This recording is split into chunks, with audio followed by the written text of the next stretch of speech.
Welcome to the slouch theory. Oh, slouch theory. Slouching. Slouching. Down, wanna get down in the sunshine. Yes, we do. It's that sunshine. Yeah. Yes, we do. Oh, shit. Homie Big Whitmer is pulling up to the chat. Oh, shiznit. That's a word we don't say enough. Shiznit. Shiznait. Oh! Have you heard all that fuckery? I thought you couldn't hear me as long as it said connecting. No, I like that shiznit. That's good. That's good. What up, bro? What up, Big Wit? Rig?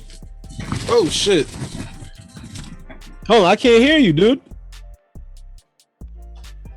What's up? How about now? Aha, yeah. You turned your mic off? These mics, dude.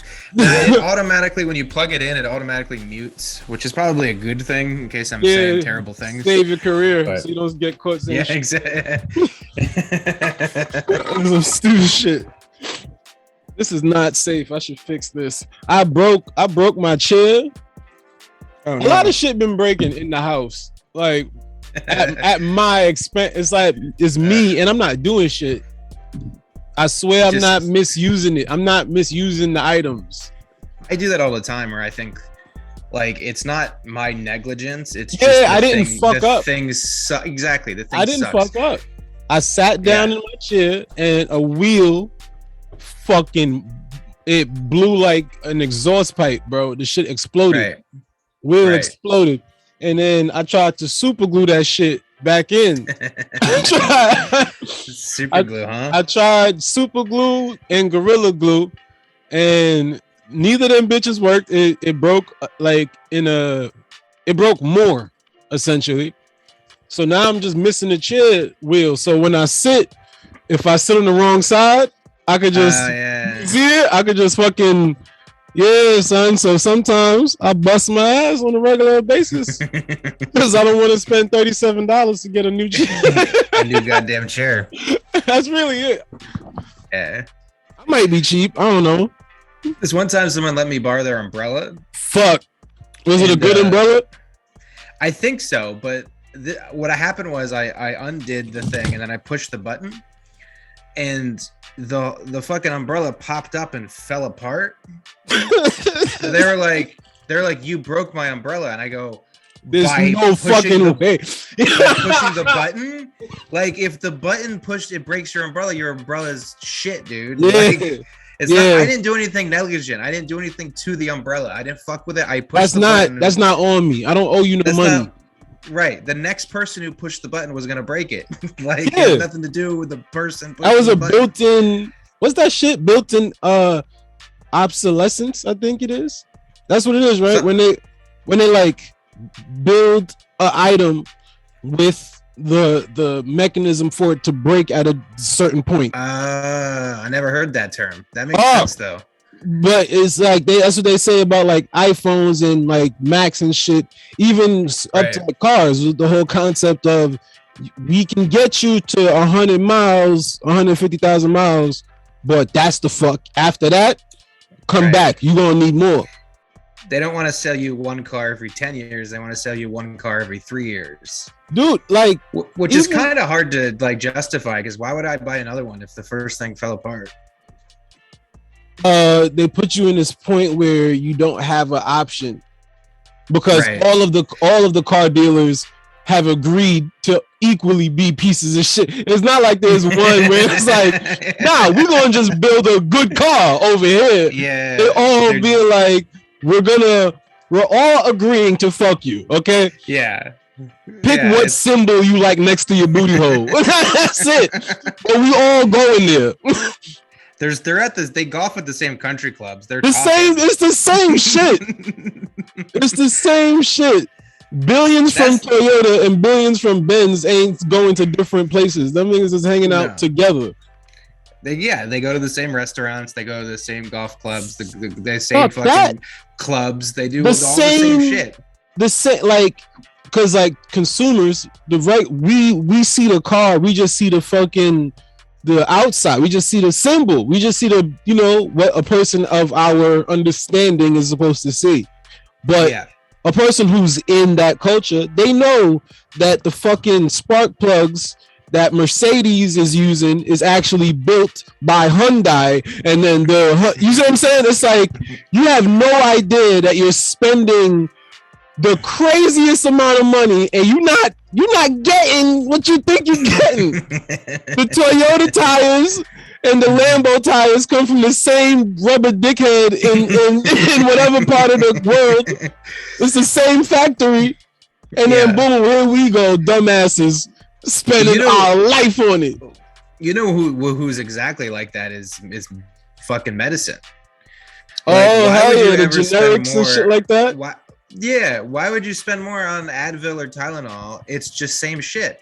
And they literally will like make it seem like their shit is like oh no, but we have the real medicine put in. Yeah, we got the actual shit.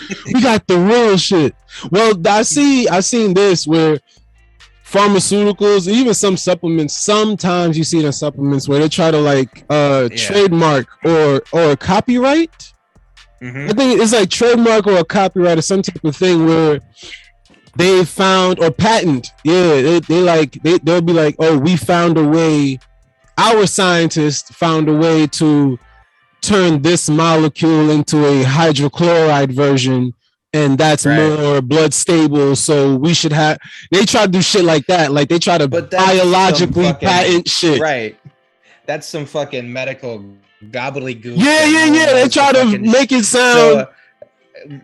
I'm like what you just told me. I'm like, all right, I'll buy that one. Which one is it? You see, it's pimp shit. Everybody is a fucking pimp and a whore. It's just all the same. They know they have jargon.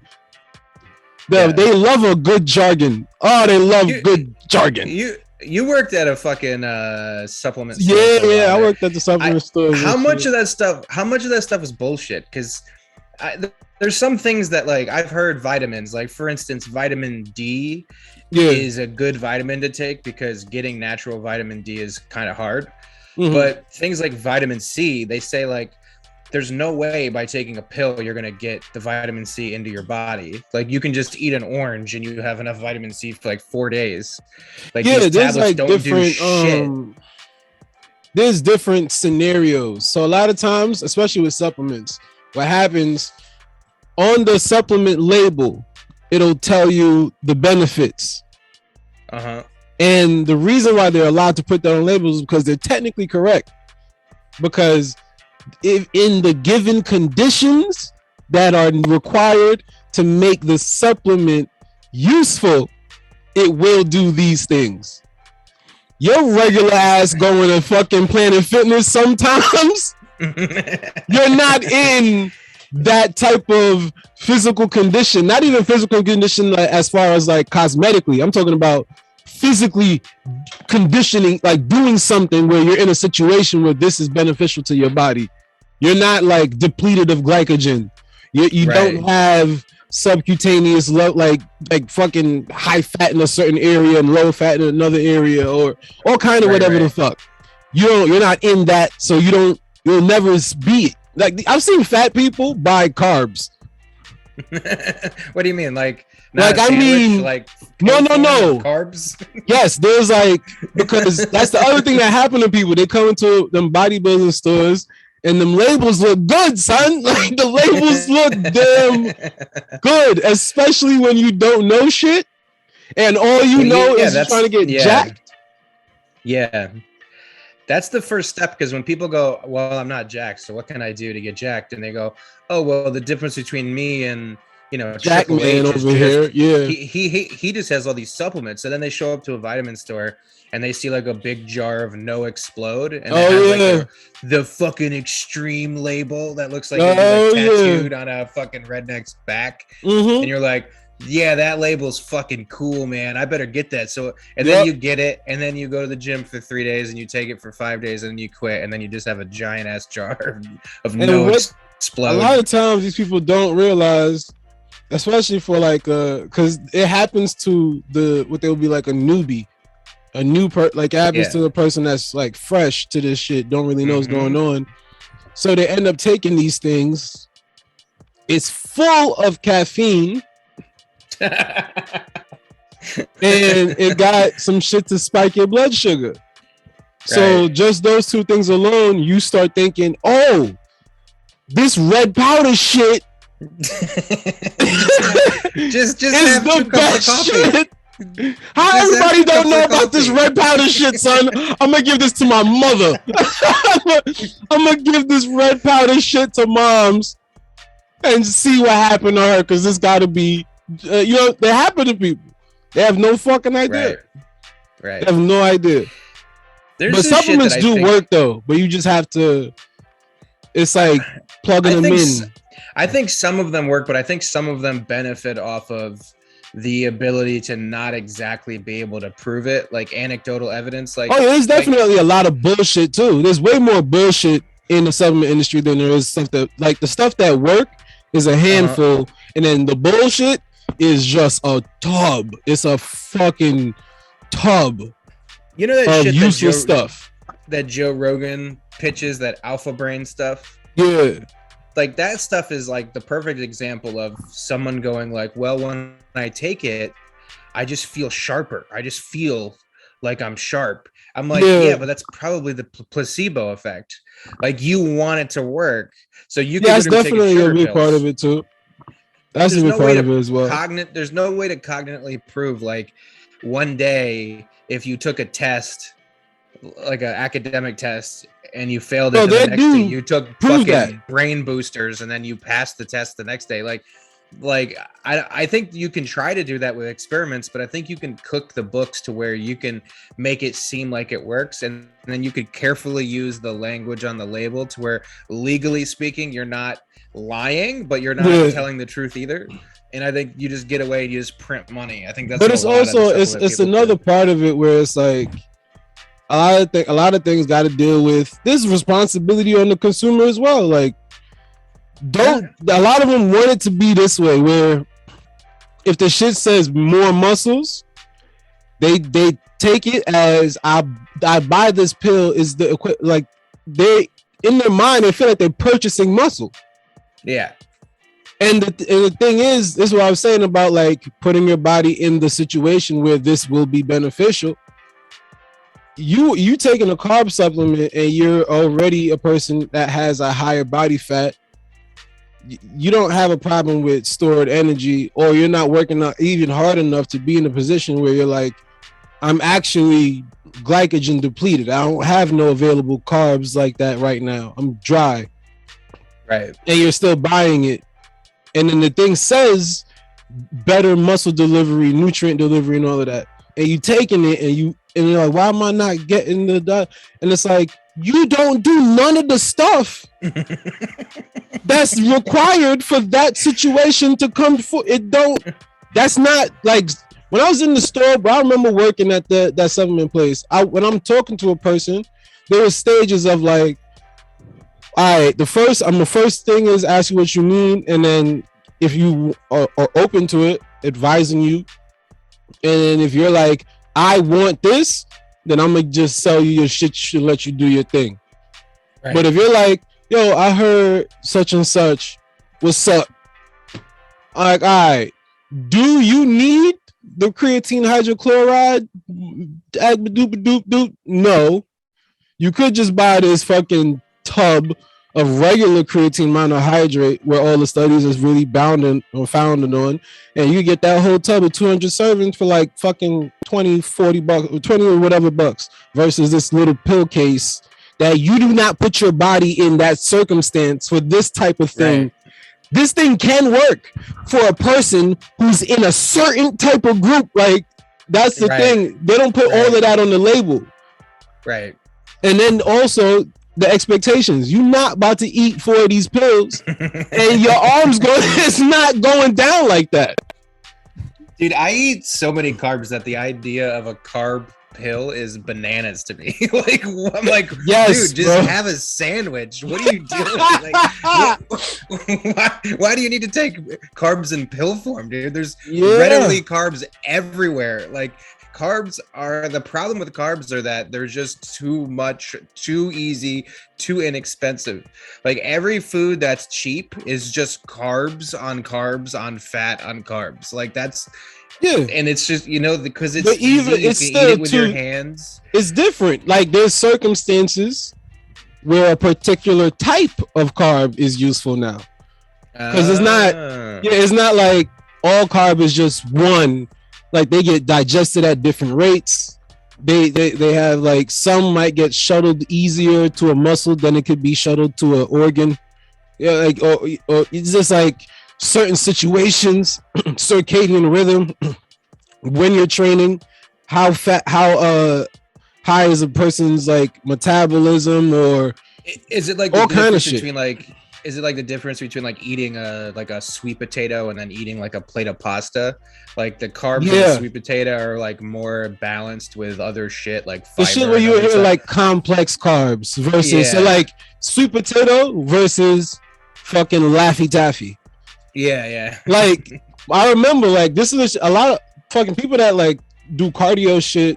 I know do this shit. You even see videos of Floyd Mayweather doing some of this stuff where he's like boxing and fighting in the gym, and you'll see him drink some soda or some real sugary fuckery.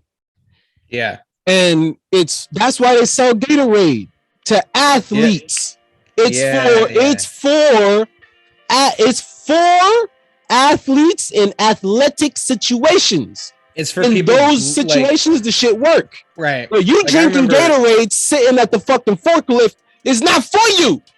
Yeah. Yeah. I remember seeing like Michael Phelps's diet when he was in the Olympics. It's like, different.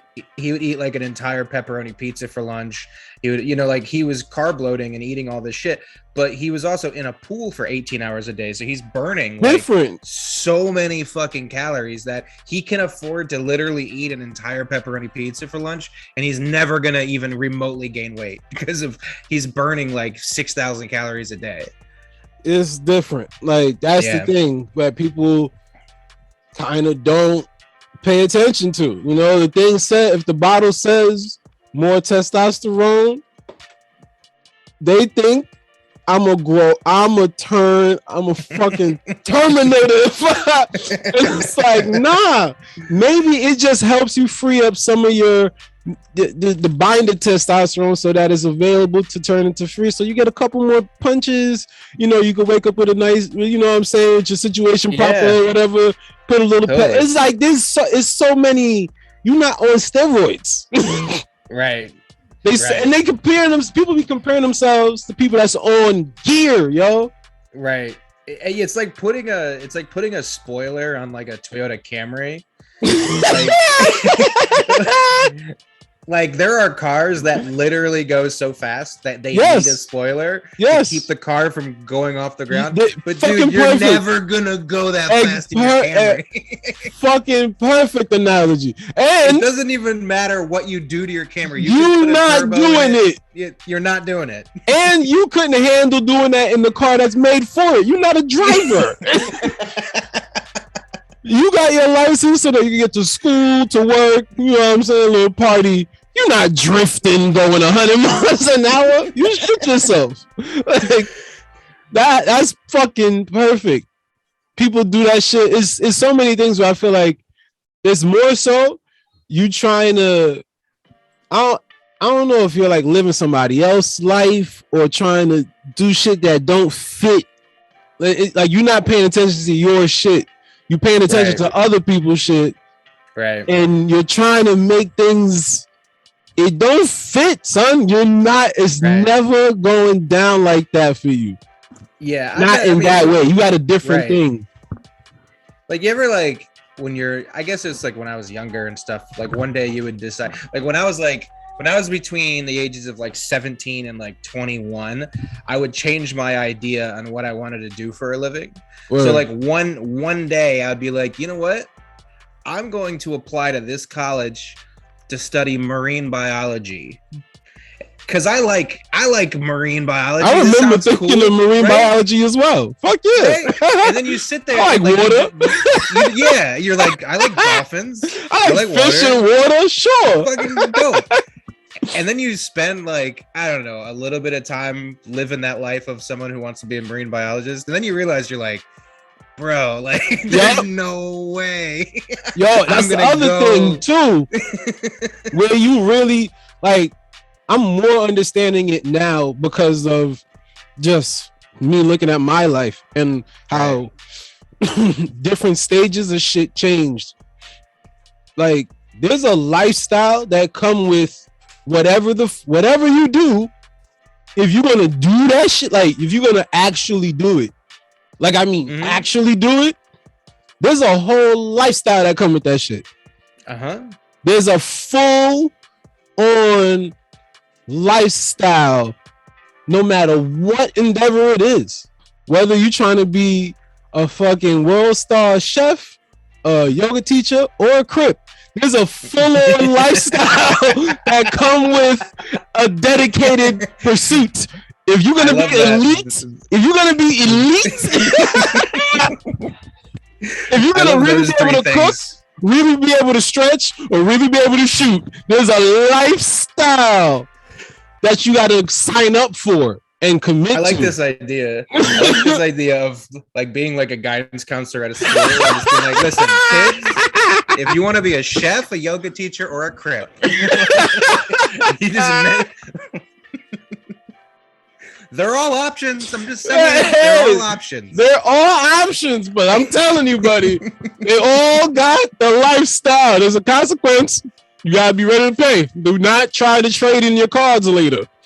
Right. That's a great point. It's like you could love marine biology, but do you want to be sitting on a boat on the ocean when it's 31 degrees? And there's a motherfucker out there that love that more than anything. And that's all like you belong on this shit. This is what you're supposed to do. I remember boxing, bro. Yeah. And I boxed with a nigga he was in a lighter weight class than me, like 2 weight classes down. Just sparring.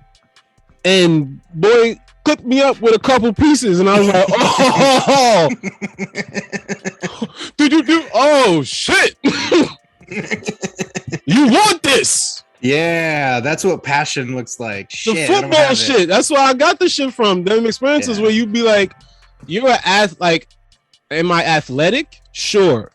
But you're a person whose body was this is how you were supposed to be spending your time down here. Right. Hitting shit. Like, that's what you for. How many comedians, like, did you start with that literally would have a good 10 minutes or something, like a year or two in, and you go, yeah, that guy's pretty funny, but then you just clearly knew that they never had it in them to do any, like, I've seen comedians like 8 years apart just doing the same 10 minutes. You know what I mean? And it's like, you don't understand the offstage work to be a comedian if you're still doing the same 10 minutes. Like you I don't know what you thought being a comedian was, but you're just not living the right life if you're just still doing the same 10 minutes 8 years later. I seen this, like, sometimes I wonder if they get jaded or they just end up not caring, or if there's no competition, and not competition in the sense of like, oh, he got a job and I didn't get it, or she got a thing and they did a whatever the fuck. I'm talking about like sport. Yeah. Like sport. Fucking sport. When I see a comic go up and I see the motherfuckers they are shifting the room and the shit's happening and I gotta follow. And I'm like, all right, for the sport. This is a sport. Like, oh, let's keep, it's like juggling. It's like soccer, keeping the fucking ball up. The shit's coming to me now. I gotta hit the knees. I gotta get the chest. Yeah. It's like don't drop the ball. That's all Right. I'm looking like. This shit is fun. Right. Like, what's up? There's a who in the audience? A heck? Oh, a what? Yeah. What? Oh, shit! That table's doing what? Like, I love that. It's fucking just the sport of it. I wanna. That's the competitive edge that I think every comic kind of needs to be great. Like, you don't have to be a competitive like person all the time, but when it comes to things like that, you do. I think, like, you have to be able to like rise to those moments and do those spots in that time and do well, and want to not just do well, but want to do well. Like, it has to be in you to like. And I don't think that exists with everybody, but I also think that, you know, comedy doesn't have tryouts, they don't have coaches, they don't have bosses. Like, you can't get fired from comedy. So like, if you do if you like, we all know comics who like developed a good 10 minutes early on, and then they got a set of bar shows, and then they never left the bar show scene because they're just do their 10 minutes to the same bar show crowds, and they do reasonably well in terms of laughter and stuff, but they don't have that thing that we're talking about where when you see someone on stage, you're like, oh no, I'm gonna bring it. Like, it's just like this comfortable race to the middle. And a lot of times you see these guys become bookers of places. You see these guys become, they end up like running a room and being the booker of that room, and that gives them power in comedy. So they feel like they have power, but really they're not anybody you'd care to ever see again, comedy wise. You know? Yeah, I guess. I mean, reason being, bro, because like here's why. Because it's kind of like I'm the person where it's like, yo, you heard such and such got into a fight. No. And not because I wasn't trying, I wasn't avoiding hearing it either. Oh, right. I'm not avoiding hearing it. It's just, I don't know why, but I don't know. And there's like all right, here's how all right, you're saying, do I remember the comic that had a hot 10 or whatever? Nah, because I made friends with people that was funny to me and around and look funny, and they look like they understood this the way I understood this. I want the full spectrum of this shit that's available, because I can speak a certain way or express myself or like whatever artistry. I want the full spectrum. This is a pool, motherfucker, and we all at the pool party, and we know how the pool works. There's the entry point, 3 feet, yada yada yada, and over there that shit says 12 or 16. And we all looked at each other. We dry as fuck. We just got here. But we looking like, all right, it's about to get to pool time. Are you entering the pool at the 3-foot side? Or are you walking where I'm walking by where the motherfucking diver shit is and jumping in? And that's how I looked at it, where I'm like, who the fuck jumping in? And I'll be looking over like, it looked like that nigga swimming already. And that's what I'm looking at. It's like, I got my floaties on. I'm gonna suck at this, but I'm jumping in over there. Yeah, that's what I was looking for. And it's just like, I found the motherfuckers that was funny. So I remember watching you fucking 10 years ago. I'm like at the strip. I remember watching Nico and Callis, Duran. I watched the Raybolds. I remember watching these people. You know what I'm saying? I remember being with Phil. I remember going before I was getting up there and watching Nori Davis work shit out. Oh yeah. Like, to the point, I'm a fan to the point when he had the first album shit, I went and got that motherfucker and sitting in the back. Like, that's what I was like looking at. So I just dead ass, if you sucked ass, I don't remember. I didn't see. I did not see it. I was Dude, not. I that was attitude- minding my fucking business. That attitude's so healthy. Like admittedly a weakness I have is being like, dude, this race to the middle, motherfucker. You're talking about the pool. There's the dude who like raced to get 5 feet deep, and then he just stayed there forever. And that guy will be like, will look at us in the deep end or something and be like, and then you ask that mother, because he has a room and you need a spot to get ready for something, and you got to go ask the 5 foot deep motherfucker for a spot, and he's like, nah, I'm good. And I'm like, dude, you have no idea, dude. You stay. But I hear you, and I've experienced that. And it's like a part of it is like they're not even a part of it. A lot. I don't give a fuck. You gonna see me. That's really it. Cause Right. I don't give a fuck. You gonna see me is I know I'm gonna be here. Cause I know Yeah. me. So one, I'm fully okay with the confrontation or all of the confrontations or whatever the shits are. And not in no like ways of physical altercation shit. I'm talking about just I'm gonna, if I bomb, that's a confrontation. I'm gonna come back. Right. I'm gonna do this next year. I'm gonna be out here when it's cold too. Yeah. I'm gonna go to the park. You know what I'm saying? I'm sure that I'm gonna do it. So you're going to see me. It's not up to you. This is not a decision that you have any. This is not up to you. The only way you can make this up to you, possibly, is if you just stay away from media. Yeah. Because even if you quit, if you watch TV, you're gonna see some fucking way.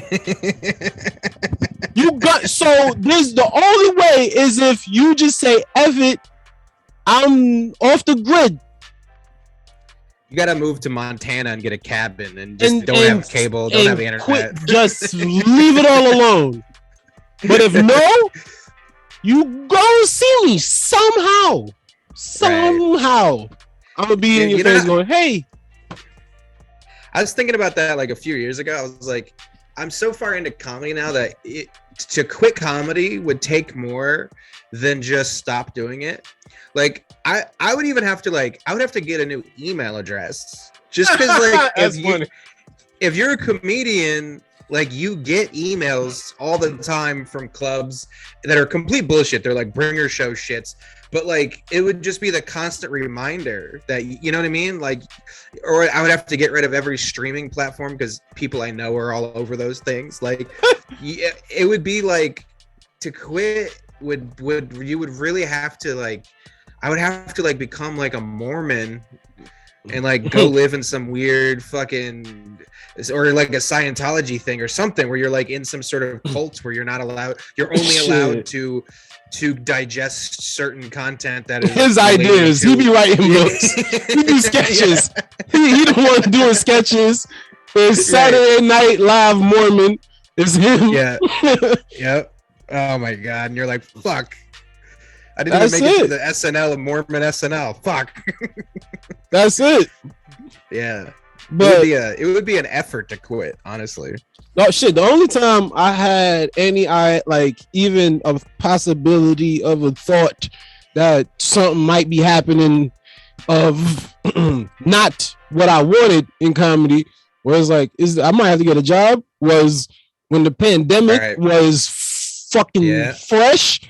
When the pandemic was spanking new. Yep. Remember, like when we was washing down groceries level. Mm-hmm. It was like April. It was like, oh shit, they're not letting us perform. This shit's done. Yeah. I thought because there was no Zoom yet. There was none of that shit yet. I was like, oh shit. Oh shit. That was the first time I was like, I'm about to be the funniest nigga at Amazon. I'm about to be the funniest dude with a 2-hour Prime delivery. They're gonna request. I did not know, son. I was like, fuck. These niggas done been a bass booty, and now I ain't got a job. That's it. That was the only time I was like, yes, shit. Oh, dude, I mean there were dark days because even when the Zoom comedy thing, and I don't know if you've done the Zoom comedy shows. I've done a fuck ton of Zooms. Mad Zoom comedies. I don't blame anybody for doing them, especially to make money. Like if you're doing paid Zooms, people are supporting your like trying to paid get and free. Yeah, I don't blame anybody for doing them, but I did like 2 or 3 of them, and I'm like, this isn't stand up to me. Like I don't have any stand up. It was something else, but I still liked it. See, I didn't. I was like, I didn't personally. I was like, this is. I just feel like I feel like I might as well be like FaceTiming with my friends. You know what I mean? That's, like, bro, I wait. You might call. I don't know, but it was kind of like it felt like talking to people, and that's it. Like that's all I was really looking for was a chance for me to talk to a bunch of motherfuckers. Right. And whenever I did one with Reggie Thomas, it was me, him.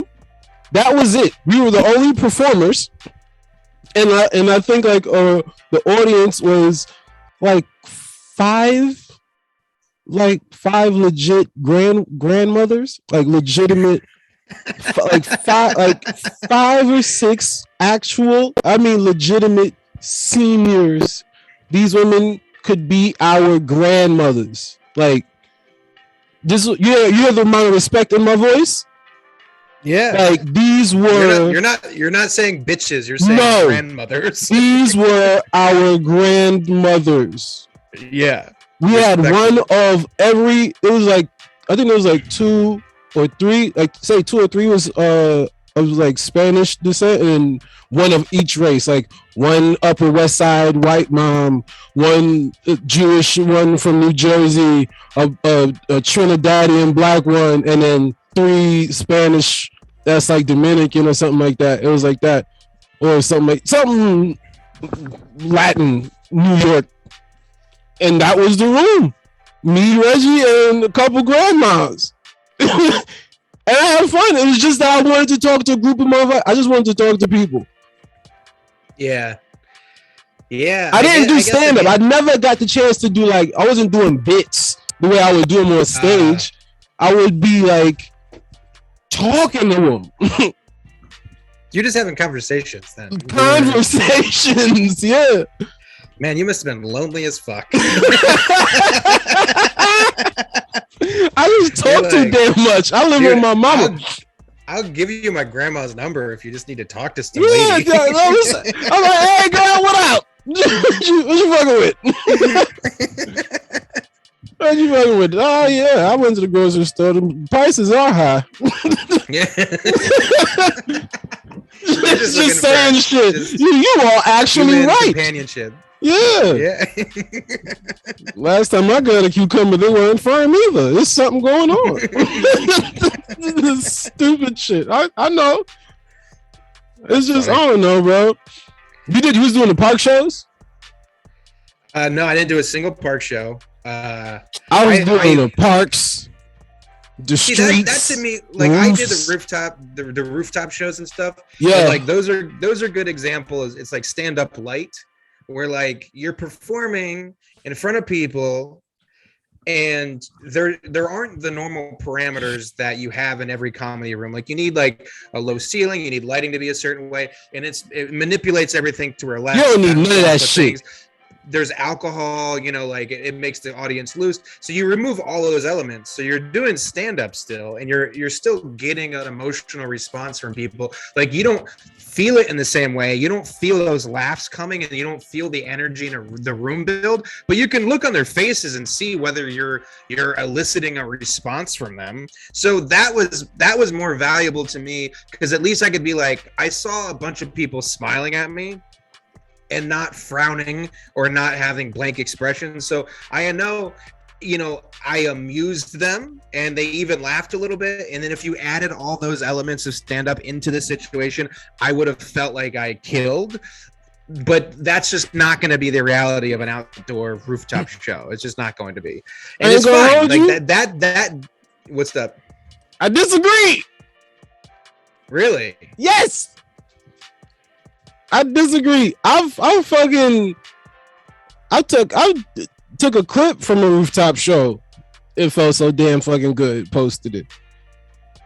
Nice. Fucking park show, and it was just like and this wasn't. I wasn't going into performing in the park. Like I performed in parks. I performed in I did street shows, like sidewalks. I did parking lots. I did some random big ass park up in Maine. Friggin', wow. Like I was outside. Like, right. Set up a mic and some bushes, nigga. I'll tell them bitches jokes. I was outside in the woods holding hand warmers and shit, telling jokes with hand warmers on. And like what I found in mad times with the parks, the microphone will go out, the buses is passing, kids is playing around, like music is going on. Bro, it felt like Shakespeare in the park. I felt like a fucking performer. Like I felt like a theater kid. I never did theater, but I felt like I was a theater kid. Like I was like, oh shit, this was. I feel like an orator. Like this is not even regular talking no more. There's 40 people in the park staring at me right now. Like, and the mic will go out. I didn't know I could get loud until the pandemic happened and then comics went outside and now the mic went out and now I'm here projecting because there's no other time in my life that I need to yell. Right. I didn't even know I get that level of loud. That's a really interesting point because, on Sunday, you and I did the strip and I noticed on stage you were louder than I remember seeing you last time. Bro, but you were like, that actually inspired me. The next time I went up, I was like, I'm going to bring more energy because, those club spots like on Sundays or on off nights, when you get up and there's like 7 or 8 people, 8 or 9 people, whatever, you can go, all right, this isn't going to be like the best show I've ever done. So let me just try to use this as like material trying time and this, that, and the other. But if you actually look at it like that, where like you approached it with bringing so much energy that you turned a room full of 12 people or whatever it was into sounding like, if I close my eyes, they'll be like, oh, Andre's in front of 45 people right now. Oh shit! Like, thanks, bro. Because you brought that energy to them, and they just responded. And I think like a lot of times in comedy, when it's going well, there's a reciprocation of like energy transferring between audience and comedian. If you're bringing a lot of energy to an audience, they'll bring it back. And you can do energy in a lot of different ways. It doesn't necessarily have to be raising your voice. It could be doing physical act. There's a lot of ways of doing it. But I think sometimes when I see a small crowd, I go, all right, let me just try this new shit out that I'm working on. And I kind of just stand there and I kind of just try it out. And it works. And I'm like, great, I'll write that down and then I'll study it and I'll try to make it better. But I never use those opportunities to like try to bring energy in a situation where there isn't a lot of energy already. And I think that's a lesson that I learned just watching you the other night. I was like, I got to do more energetic shit. And then I did the strip last night and I was way more energetic in front of less people. And it was fun. Oh shit! Hell yeah, that's dope as fuck, man. Thank you. That's fucking great. My dog is annoying. Oh yeah, I know that dog. Dope as fuck. Dog is hilarious. Shit, bro. One of the things is that I always want to say, at least be able to say that I tried. I remember. It's corny. I know it's corny, but I don't give a fuck. Deadpool, one of the things that he would say all the time is like maximum effort, like an asshole. Right, yeah. He's being an asshole, but yeah, when the time comes, what he end up doing? Trying hard as fuck. Like, right. He's a sarcastic, cool guy jerk. Maximum effort, you dickhead nerd. And then when the actual moment hits, here goes this nerd, maximum fucking effort. So the first thing I go with is just like, all right, no matter what, like, even though I'm gonna try new bits or go up there with unsure of what I'm gonna do or whatever, I'm still, or if I'm even 100% sure that I'm gonna say something that I said 1,000 times, I'm gonna fucking try like the full. You know the anime where the anime person only goes to his like real fighting level in these special occasions. The rest of the time he's just playing it cool, beating you up by flicking you in your forehead or some dumb shit. I want to be Goku. Goku was like, I don't give a fuck who it is. I'm going to 10 now. Yeah. I don't care if it's my son or the world ending. You don't get this work. If I showed up, that means I'm using my time and what I'm doing. So I'm not gonna not have fun because of your whatever the hell. Right. If I'm here, I'm gonna give you my work. I'm gonna try my fucking best to give you my work. That's a great attitude to have. It really is. Because, you know, part of it, I think, like for me anyway, just speaking for myself, I think a little bit part of it is like when you're in a situation where it's not ideal, like everybody, when the crowd's sold out and they're hot, any comic who's decent can go up there and do well, you know what I mean? And like that doesn't take any type of courage. At first it does. Like when you first start, you're so nervous that if you perform in front of people, you're just gonna, you know, whatever.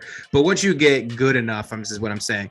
But once you're in that good enough, and then you go in front of a crowd where it's not so ideal, it's kind of like a defense mechanism, or like you're just staying in your comfort zone where you go, well, you know, I'm going to try new stuff and I'm not going to be so energetic, because if you don't do well, it's like, well, I was trying new shit in the crowd. Yeah, you have a cop out. Nah, boy, eat that bomb. If you bring it and you still bomb, you're like, oh shit, I'm just not good. Yep. You know what I mean? And then you got to face that shit and it hurt. Yeah. And that happens too. Where there's times where I go full on them, and then I get to the end of it, and everybody's like, I get like 3 chuckles, and I'm like, all right then, what y'all want from me? I admit it, we gonna handle it right then and there. Like, we not all, and I use regular life in the sense of, well, I'm performing and all of that because I'm the one that know how. I'm this one. Then I'm the performant one in the room. You know, like we all have our abilities and jobs and skill set that we're supposed to bring to each other. And this is what the fuck was given to me. This is my job. Here's what I do. But that's it. Don't try to act like, you know, I can't fuck up. You fuck up at your job. Don't, like, that's it. We the same. we are the same. You know what I'm saying? Like, so yeah. We all know we agreeing to. Shit, most of the time I'm talking to people older than me. Most of the time I'm talking to people older than me. And the only reason that the circumstances is going the way it's going is because of the context that we agreed on. If I met this motherfucker on the street, he probably wouldn't fight me if I'm talking the way I'm talking. Right. He probably swing on me. Like, right. If I'm in front of him and his woman doing all this stupid shit, he probably swing. But because of the context given, he gonna be like, all right, I'm gonna let little funny man do his thing. Right. You funny, but keep that, you know. So it's like, I get it, bro. Like, I'm not, like, if I could get, like, we not bullshitting, don't bullshit me. I ain't gonna bullshit you. Whatever. That's it. Fuck off. 100%. Yeah. like, let's not act like, come on. Yeah, we all know what we watch the same news. We know everybody broke. Fuck you. Don't like stop it. We not gonna stop. Like, leave me alone. Definitely. It's fake. And that's one of the things that kept me out of like comedy beefs too, bro. Yeah. Is that I know for a fact, what we gonna do? Type? We gonna type at each other? That's really what we gonna do here? Type at each other? So it's like let's not waste. We're wasting time. We're bullshitting. Stop. Let's stop. There's something to like. Fuck on my face. There's something to like the silliness of it all. When if you have ever been in an environment where there's a severe repercussions for your actions, Mm-hmm. And then you leave that, and then you're in an environment where people just say off the wall shit because there's no, and it's not even so much analogy. like it's not even so much that there needs to be a threat of violence for people to behave. There just needs to be like some consequences, because you're right, you get these people like the comedy beef is a perfect example where it all happens on Twitter, and then like you're reading it and you're like, oh my god, and then you go out to a club and nobody talks about it. It's not even nothing happened. So it literally only existed on an app. So it's like crazy. What's the comedy? Like what's the beef? It's just so it's always it's like crazy. Like Whit. Yeah. That's the perfect way to say it. Yeah. You go to the clubs, ain't nobody swinging on nobody. So clearly this is all fake, right? Right. This is fake. None of y'all want to do nothing. So let's not do nothing. Let's tell these jokey jokes, man. I'm trying to get my mama out the hood. Talking to y'all stupid asses about nothing. And y'all not going to do shit. It's not necessary. Let's all not do nothing but write these jokes. That's it. Right. Comedians are wild, man. That's it. That's unnecessary. You're wasting time. Especially what are you going to do? Escalate it to the point we end up like rappers? Right. That's what you going to do? You going to turn into rappers now? There was a time shooting at each other. Shit. Right. Imagine Gary Goldman busting caps at somebody, son. This 7-foot pterodactyl motherfucker shooting down at the Comedy Cellar. Oh my god! What are we doing?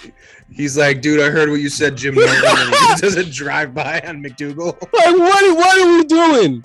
And he does it in alphabetical order because you know motherfucking analytical. Like, what are we doing? Stop, son. This is dumb.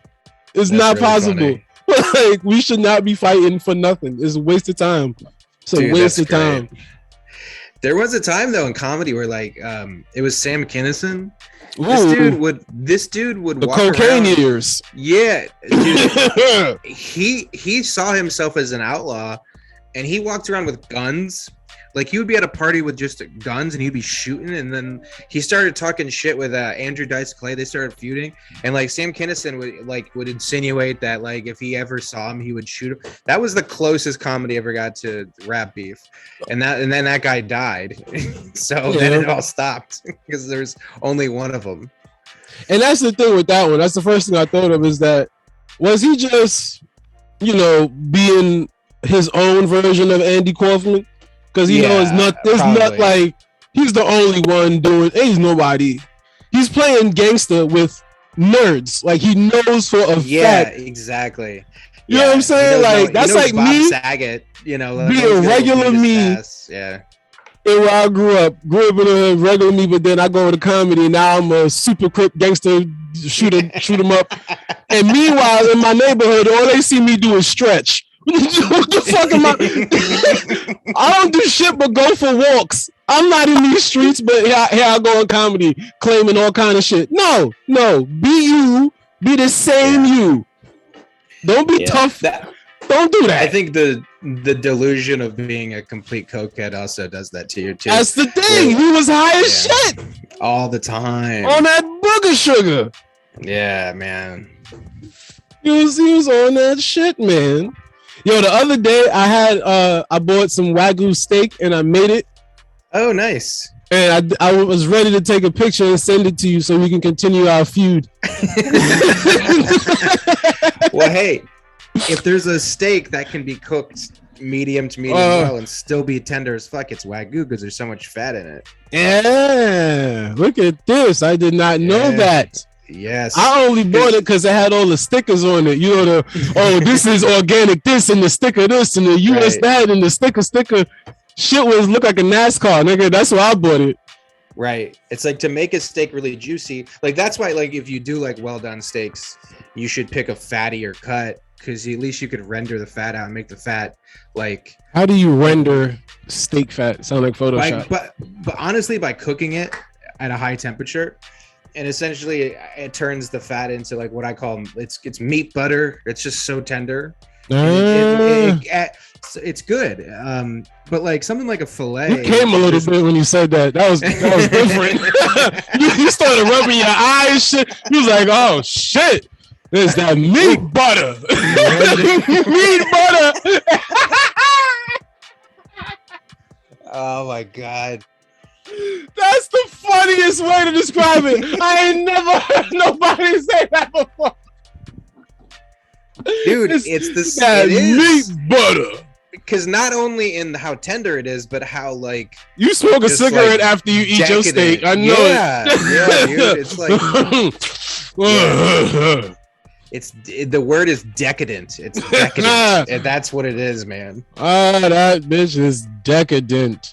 Yeah, you don't have to cook it to where it's bloody. I know what you mean. Like that when shit is something's too gross, rare. bro. I've seen it done, and it make me want to hurl. I don't use that word a lot. It makes me want to hurl. I remember one time I was out with Dante Nero. That nigga was fucking. He's one of them. I think he's like you, or maybe he likes more blood in the shit or something. However, I seen the food arrive and I was like, "Excuse me, my good brother, but that is not finished. I will not partake. I'm sorry, but I'm gonna be a bitch and eat these noodles by itself." I ate noodles and bread. You want to talk about carbs and glycogen? That's what I had. That's it. That shit look gross, bro. The outsides, like if you was to shave it, if I had like an orange peel, I could eat the shavings was cooked, but the scent, the where it was at, fucking, looked like pussy. It was pink. That's the thing too. Like, there's a lot of cuts of meat that come from areas like they're really inexpensive. So like there's like the poor class people get these cuts of meat and they can't just cook them rare because. Are you saying I don't like the meat because I grew up poor? That's what you trying to tell me? No, not yet. Like there's a thing here. I'm saying though, like something like oxtail, you can't cook oxtail medium rare and eat it. It would be inedible. Why did you choose oxtail, Whitmer? Because I'm Jamaican. Yes, dude. It's the primary example. It's the perfect example. But hear me out though. You slow cook it for hours and hours and hours, and it's completely cooked through. So like if you're accustomed to eating meat that looks that way, and then someone puts in front of you a fucking raw ass cut of steak, you're going to be like, "That's gross." Yo, I can't even fuck with sashimi, son. Dude, oh really? You don't like that raw shit fish either? Yo, Riley tried to make me eat that. I damn near fought her, be on sight. I almost beat her up. Like when oh my goodness, like reflexes. Like that was a horrific taste, man. Yeah, I wanted to run. It makes sense. It was like, mushy. It felt like I was eating something that was undone. I could feel the salmonella forming in my neck. As I was chewing it, I was like, I'm eating salmonella right now. Because it's akin to raw chicken. That's all I could think of. I was like, this is it. Right, exactly. And like you eat with your eyes. I don't know if you heard that, but like you see. I don't know, but I like what you said. I'm with it. Whatever. That's why you plate things to look at restaurants. They always look good because like you eat with your eyes. You see something, you go, that looks fucking good. But if you see it and it's raw and it makes you think of raw chicken, there's no chance that you're gonna like it because you're gonna be thinking of raw eat with chicken. your eyes. What do blind people do? They process it through a sense of smell? Can they smell a diversity in it or something? That's a good question. I've literally I've never spoke to a blind person That's a food really, person too. really. I don't think I think I might have talked to 3 or 4 blind people in my entire life, and I don't think it's ever come up. Like, Because I y'all don't don't be have a talking lot about of- food at the time. I be talking Right. about like seeing right. like Yeah, I don't know. like You know, there's asking them probably a everything. process though. There's probably like a feel thing or I always think of Daredevil. right. The contact, the senses get strong. It's like how like Stevie Wonder probably hear colors and shit like that. You ever heard people say that? Yeah, he can hear, like when he play the music, he can hear like motherfucking summertime. Right. Yeah, he can probably hear summer. You know what I'm saying? Some other shit. So a blind person cooking probably like he can like smelling the amount of cardamom that's in that shit. You can sniff it. Yeah, that's interesting. I think there was a blind contestant on a cooking show on MasterChef. You know who And Blind Fury is? She had to like feel everything and put it in the pan. I don't know. It's because I mean there is a lot of elements of touch and taste and all those things that go into cooking too. It's not just sight. It's an art, man. but- A person that can chef it up is it's an important skill. I think so too. It's a craft. I think it can verge on art depending on who's doing it. Some people truly express themselves through food, and I think any type of craft that you're doing to express yourself, it becomes in the territory of art form. And then there's some people who are just technicians with food who can just technically make stuff, and it's not necessarily an expression of like their need to they don't need to make it. They just make it because it's a they job. just know how. They just know how. They Even if Mexican. they like doing all Mexicans, Yo, every one of them. I've never name another group that you've seen make everybody's food Dude, I'm and be telling you, good at it. yeah. I've seen Dude, they're- Mexicans in the back of Chinese places, in the back of Dude. Jamaican places, and they not making wrong. everybody food Uh-huh. deliciously.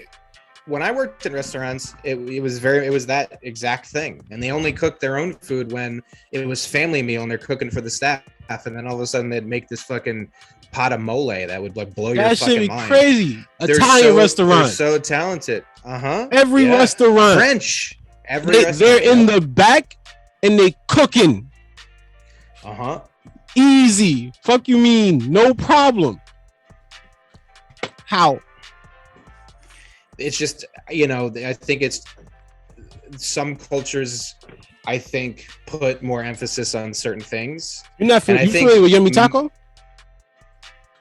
Yeah. I don't think I've Yummy heard of Ta- Yummy Taco. It's like a taco. It's like a New Yorkish taco chain place. Yeah. Okay. Yeah. You've seen it, right?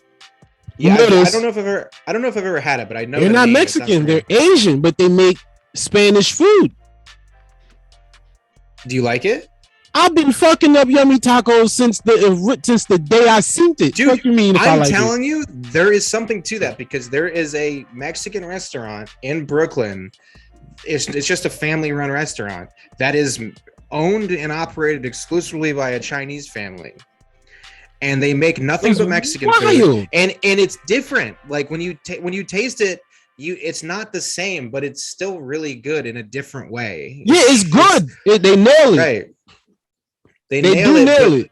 but they nail it in deliciousness, but not necessarily like That's accurate. this I is know, gonna sound yeah. this is gonna sound racist. Not but in I know when a Mexicanness. Chinese- I mean this is gonna sound racist, but I know when a Chinese guy made my taco. You know what I mean? Like I'm not complaining. I just know because there's just something There's about the a certain philosophies of spice cooking. they didn't use. There's something. It's just like even the way the chicken is cooked is Do different. you know when a It's- fried chicken was done by a black or a white person? Yeah. Ah. I also know when one is done by A northern Asian and a person, southerner? too. Oh, okay. Yeah, for sure. Okay, For sure. word. I mean, that's it. Chicken gets a reputation for black people, but It's the dumbest. That's the dumbest one I've ever heard. It's because like That just shows you how much people want to hate black people. If you're going to, like, you're fishing for shit to be like, yeah, well, dude, they like fucking chicken. Really? That's it, dude? That's Everybody, the indictment we're going with? everybody that has chicken on their diet has a fried version of it. Yep. And when you said it, it made me think, because like I've had Indian fried chicken. I've had like and they're all different. They're all different. They cut them different. They shape them different. They might not use the chicken wings. They might use a different part of. They use a different flour. You know, like they different fucking flour. Mm-hmm. I had fried chicken that had was done in almond flour, and then they had peanut oil and all kind of nuts were involved. It was fucking good. Nice. It was good. So far, the only time I've had bad fried chicken is when I was like in North White. I feel like northern white people can't do it. Well, southern whites, yes. Southern whites know that they can fry shit. Brine. Yeah, they have to brine the chicken first. Man, I don't even know what brine chicken is. Dude, well, I mean, I guarantee you've seen it done though. It's like when you put chicken in buttermilk or pickle juice, or even I've heard it be done in lemonade in certain parts of the country. All of those sound delicious. You let the raw chicken sit in those liquids for a long period of time. It tenderizes the chicken and adds a nice little flavor. So then when you go, I always tenderize my fried chicken in pickle juice and a little bit of milk. And it tenderizes and makes them juicy as fuck. And then instead of going with the egg batter to fry something, you just use the liquid that you stored it in. That's why I use milk, because it makes it a little thicker. And then you just dump it in whatever batter you're going to use, and then back in. And so you double batter it and then you fry it. And it's great. The difference mainly between what I found white people fried chicken versus black people fried chicken is just the spices that go into the flour mix. One tastes way better. Yeah, I think so too. Black people use like more spices, a lot more spices. They use cayenne, they use paprika, they use even like coriander, cumin, stuff like anything that throws in there to make it have a more intense flavor. Whereas a lot of white areas just use flour with maybe salt and pepper, and it'll still taste good. But it'll get the job done. Yeah, you're missing it. But it's now just all right, because there's like northern, southern, east, northern, southern, west, northwest, south. Now the white, because you're from Virginia. I was born in Pennsylvania, grew up in Virginia, and then spent like 3 years in South Carolina and Georgia. So so you're only on South, this side. Yeah, only on the east coast. Yeah. Oh, so I'm thinking of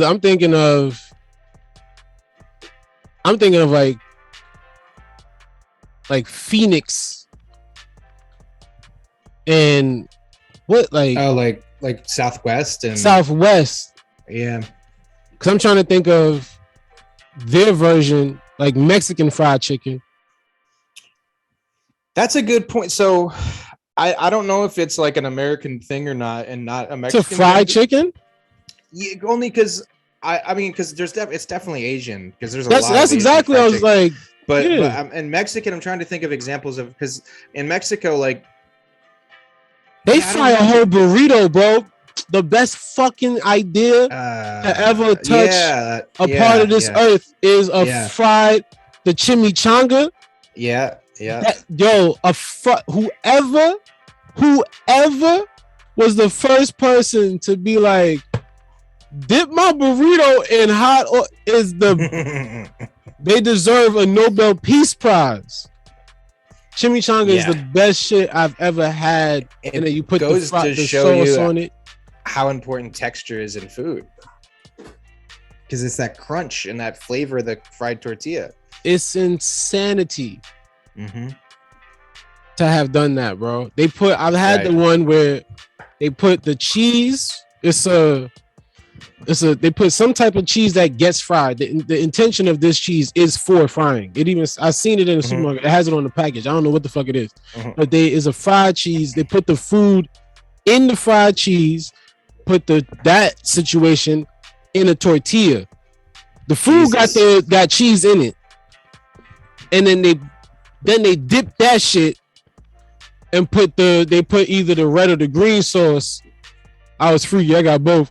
And then, bro, that was the most wild experience. I remember because you remember when we had the pizza sandwiches. Yeah. Bro, this pizza sandwich is good. It's an amazing thing when you get two pizzas that don't have nothing to do with each other and make them unite. Okay, right. It's a good thing when people come together. Cultures, it's nice. It really is. It really is. But this fucking fried cheese burrito joint thing, it's like, yo, it's bad for you. Every organ in your body don't want you to eat this shit. It's the most deliciousness you've ever. It's drugs. Where did you get it? Good. I was in Phoenix. In Phoenix. No, I wasn't in Phoenix. It was Belstaff, Arizona, or some shit like that. This was a while ago. In that area, you have like the Tex-Mex, which is you have the Mexican, and then that's what I'm thinking about. Mexican fried chicken and shit like that. One of the time, because there's definitely so I've seen primarily like fried chicken. I've seen in Mexican tortas. Tortas are the Mexican sandwiches, but I don't know if that's an authentic Mexican thing or if that's a Mexican American Tex-Mex thing. Because I don't know if I went to Mexico once, but like I went to Cancun, so that's like you might as well just go to Daytona. Like that's that's the tourist area. That wasn't like Mexican culture, staying at a resort, So but I don't know if I've ever had or ever heard of like a Mexican fried chicken. I think it's kind of uniquely American and fry everything, motherfucking fried Oreos and funnel cakes is evil. Yeah. The type of band that's on weed should be on funnel cakes. Funnel cakes should only be recreationally illegal or illegal in California. Like this, like funnel cakes need restrictions, bro. You need to be funnel cakes is I promise you, if you can do research on funnel cake connected to whatever disease you want to find. There's a direct correlation. That's if why you can get that shit next to guns, bro. That's funnel why cakes. you only get funnel cakes once in a blue moon at some sort of street fair. That's why when you go into a restaurant, they don't just have funnel cakes because they're dangerous. That is true. I've never seen a funnel cake in a restaurant.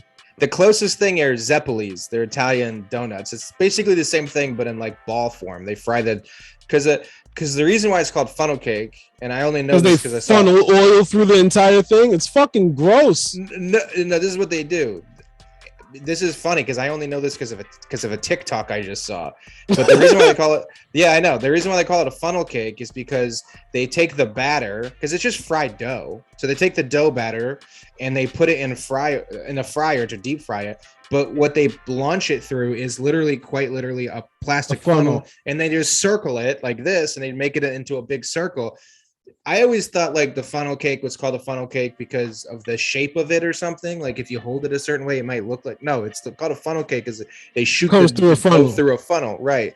So a zeppoli is basically the same fried dough instead of funneled through to make it like strings, like a long thing. It's just like a donut. It's like a little ball that they deep fry, and they put the powdered sugar on it. That shit's good too. But again, I guess you see I think I know what you're talking about. You see Zeppelis more because they're in a lot of pizzerias. You have to exclusively go to some weird fair to get a funnel cake. They're not. There's something unique about funnel cakes, bro. Because you're talking about the Zeppeli and then you describe it as fried dough. Jamaicans have a thing that's like that. It's called a festival. It's fried dough, but it doesn't have.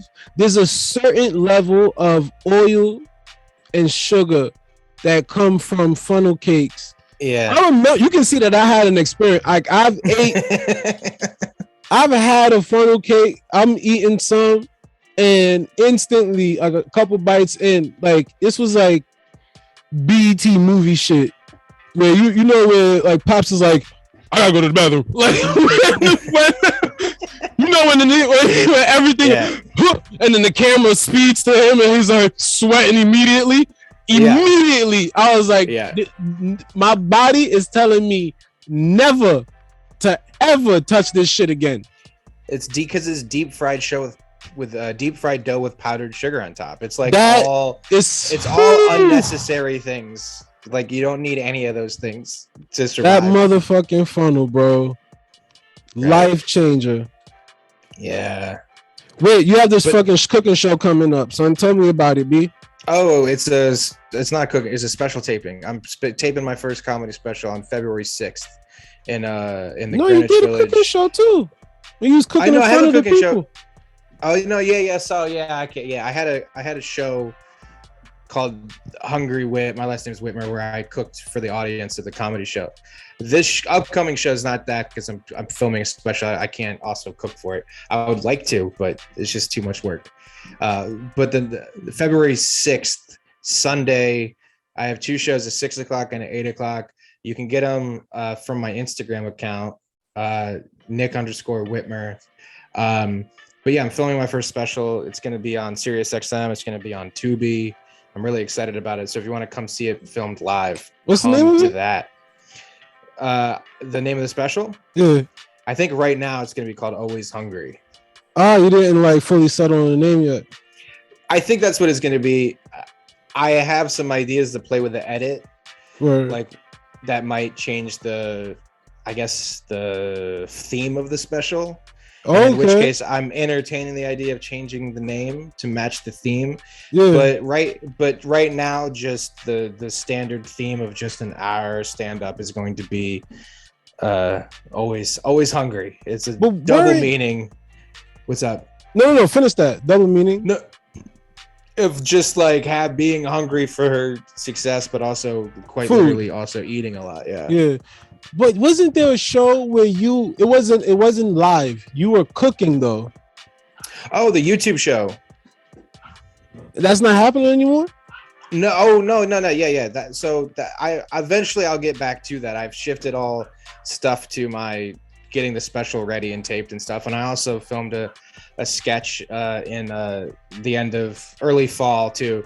So I've kind of shifted some focus away from that, but I do have 5 episodes up on my YouTube channel.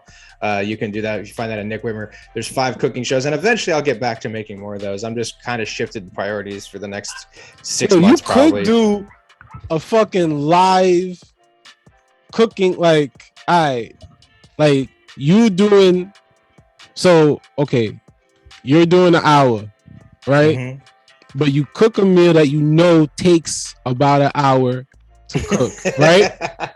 wait, right? So you're cooking a meal that takes about an hour to cook, or just under, like takes 55 minutes, and you know this shit inside and out. And then, but you know it's like one of them impressive shits, like people eat it and they go, oh my god, right? So you cook that shit, and then when it's ready and you cook just enough for your serving, right? Mm-hmm. You make enough so that you can have a plate. You make a plate, and then that's the closer. And then motherfucking waiters come out and give the fucking food that you made to the audience at the same, and y'all eat together. That's a great idea, actually. That is actually a really great idea. Hey, bro, put me in as like photographer or like director or some shit. We gonna do this. Come on, son. That's like a live cooking show. A live cooking show. Comedy. Tell me you're not getting what the fuck the Tony Oscars Emmets. You gonna get all them shits. You cook in front of these fucking hippie people while telling jokes like about your dad, nigga. You getting a Tony? Fuck you talking about? Somebody gonna beam it at your face. They're gonna beam a Tony at you with the fork, son. I'm telling you, we gonna do that shit. That's a great idea. I will explore that because y'all heard it here first. Y'all heard it here first. You'll get like an EP director credit on this. Oh, that sounds awesome. We gonna feed the people You could call it feed the people. Feed the people. Well, that Oh, might let them know that the food's coming though. Shouldn't it be a surprise? Nah, because they just think you feeding them comedy jokes. I got, you know what I'm saying? Like double entendre shit again with the always hungry. Now y'all motherfuckers is hungry. Here's the material. And then boom, bitch, plate. Whole lot. Hungry hoe. You could even do like a 6-course meal. Like A do six. different I don't know how dishes. many types of dishes that is. Yeah. But yeah. But enough to do an hour of stand up if you're cooking, 3 or 4 Give them like dishes. some water, and then you give them a lemon for the water. Then you Mhm. give them the ice separate, like drag it out. That's the first 15 minutes. You got lemonade, bitch. Just drag it out. Just give them that and then the napkin. They'll be like, there you go. Fuck that. Because there's still, you know what I mean? I'll do 15 more minutes and then you'll get a fork. And then That's a plate. Just build one meal forever. They might love that too. It'd be funny if at the end it was just a grilled cheese with Wonder Bread and Kraft. But American if you cheese. sprinkle parsley on it, all of a sudden it's they go, ooh, it's different. You just fucking parsley them real quick. It's a whole nother thing. just a little zhuzh, just a little It's a flip on little top. off Yeah. the fucking elbow, Yeah. bro. That's it. I'm Yeah. here for it. You trying to figure it out. Yeah. Yo, this has been Slouch. Wait, you got anything you want to tell the people? The floor is yours. You got something Just, to feel? just jump on my YouTube, subscribe to my YouTube, youtube.com/Nick Whitmer, and then follow me on Instagram because that's where you'll find all my special taping stuff. And then when the special does come out, if you can't go, getting the special and seeing it will also be on there. So my Instagram is at Nick_Whitmer. At Nick Whitmer, always hungry. Yes. Yes. All right, bro.